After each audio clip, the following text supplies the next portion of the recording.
Bună, dragii mei! Bine ați venit pe canalul meu, eu sunt Beatricia și astăzi vă invit cu drag alături de mine să decorăm împreună turte dulci cu glazură regală. Turtele dulci sunt un cadou foarte frumos pentru cineva drag, iar ornarea lor poate fi un mod minunat de a petrece timpul în familie în ajunul sărbătorilor. Haideți să începem!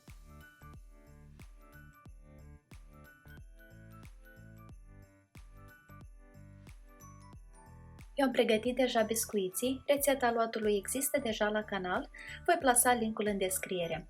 Iar în tutorialul de astăzi mă voi concentra specific pe însuși glazura regală și ornare. Într-un bol încăpător adăugăm zahărul pudră cernut, albușul de ou, sucul de lămâie și vom începe cu o lingură de apă. Vă recomand să aveți la îndemână o cănuță sau un mic vas cu apă, pentru că consistența glazurei o vom regula anume adăugând apă și nu zahăr. Pentru început voi amesteca totul împreună cu mixerul fără a-l porni, iar când compoziția capătă un aspect mai lichid, voi începe să mixez la viteză mică timp de 3-4 minute. Glazura se va mări un pic în volum, va deveni lucioasă și treptat veți simți cum devine greu de mixat. Nu mixăm la o viteză înaltă pentru că vrem să evităm incorporarea excesivă de aer. Glazura mea a devenit destul de groasă și greu de mixat. Am mai adăugat o singură linguriță de apă și am continuat să mixez pentru încă câteva clipe.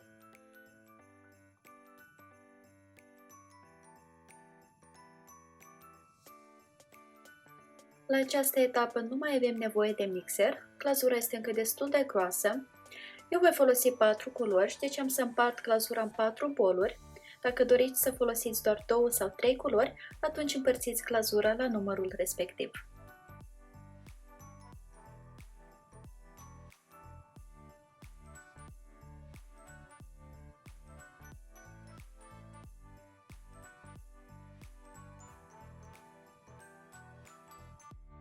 Acoperim bolurile cu folie alimentară pentru a preveni uscarea glazurei. Glazura se usucă foarte repede, așa că e foarte important să o menținem acoperită ori de câte ori nu lucrăm cu ea. Pentru a colora glazura putem folosi atât colorante gel cât și colorante lichide. Eu am folosit colorant gel. Începem cu o cantitate foarte mică de colorant pentru că culorile pot deveni intense foarte rapid, iar în plus atunci când se usucă, culoarea devine și mai aprinsă. Așa că adăugați puțin câte puțin.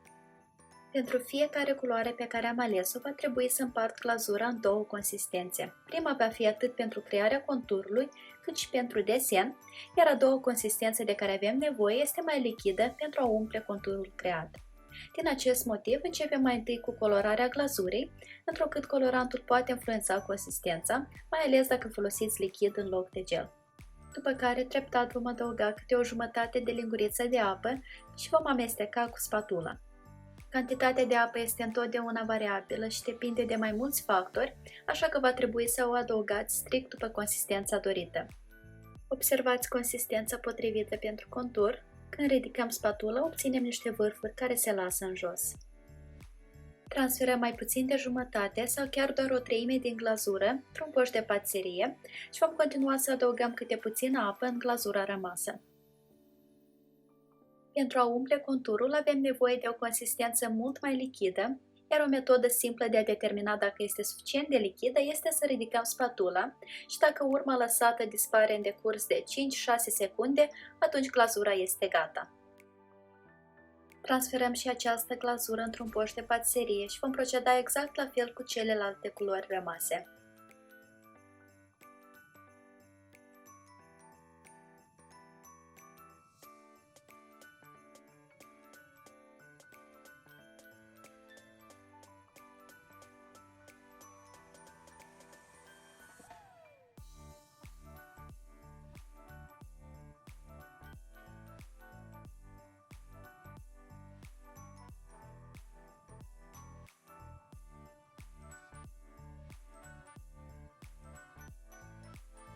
După cum vedeți, am câte 2 poșuri de fiecare culoare și în total sunt 8. Iar pe lângă glazură voi avea nevoie, și uite așa, un ac pentru distribuirea glazurei. Puteți folosi însă și o scobitoare obișnuită. Prima etapă este să creăm conturul împrejurul formelor alese. Am tăiat vârful poșului și am mers de jur împrejurul formei. Glazura se aplică foarte ușor, ceea ce indică faptul că consistența este corectă. Dacă vi se rupe, atunci probabil este prea groasă și mai necesită câteva stropuri de apă.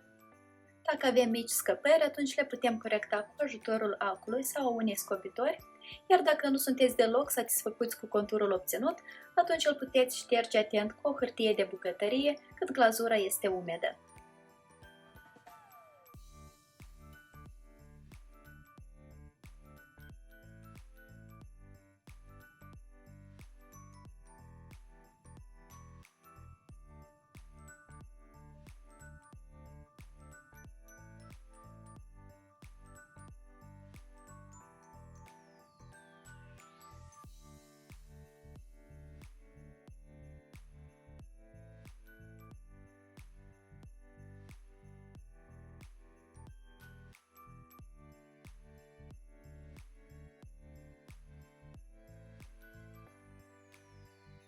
După ce am conturat biscuiții, va trebui să lăsăm glazura să se usuce pentru 15-20 de minute înainte de a le umple. Când s-a uscat, vom lua glazura mai lichidă în culoarea respectivă și vom umple conturul ca în felul următor. Eu aplic glazura lichidă destul de haotic, iar apoi cu ajutorul acului o distribui pe întreaga suprafață cu mișcări circulare. Aveți grijă să nu adăugați prea multă glazură dintr-o dată, altfel glazura poate curge în afara conturului. Iar dacă vedeți că nu ați aplicat suficient, puteți să mai adăugați câte puțin, pentru că totul se nivelează foarte ușor de la sine.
După ce am umplut toate turtele, glazura trebuie lăsată să se usuce pentru un timp mai îndelungat și asta pentru că stratul este destul de gros.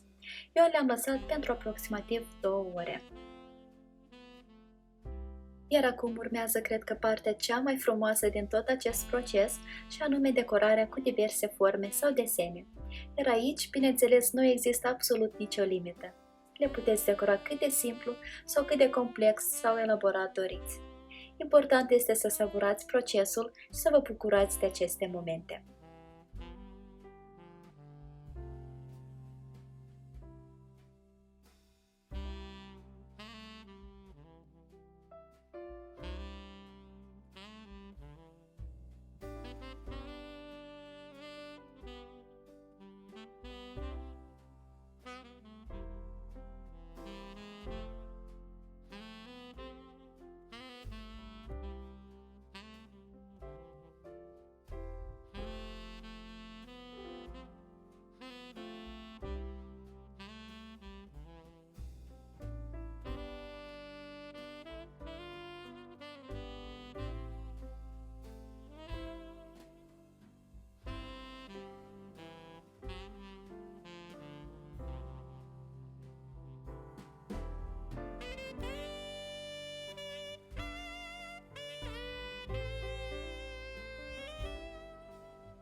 Asta a fost totul pentru astăzi, dragii mei. Sper că v-a plăcut acest tutorial și sper foarte mult că v-am inspirat și pe voi să creați ceva asemănător alături de sau pentru cei dragi. Vă mulțumesc foarte mult că ați fost alături de mine și vă doresc o zi cât mai delicioasă în continuare.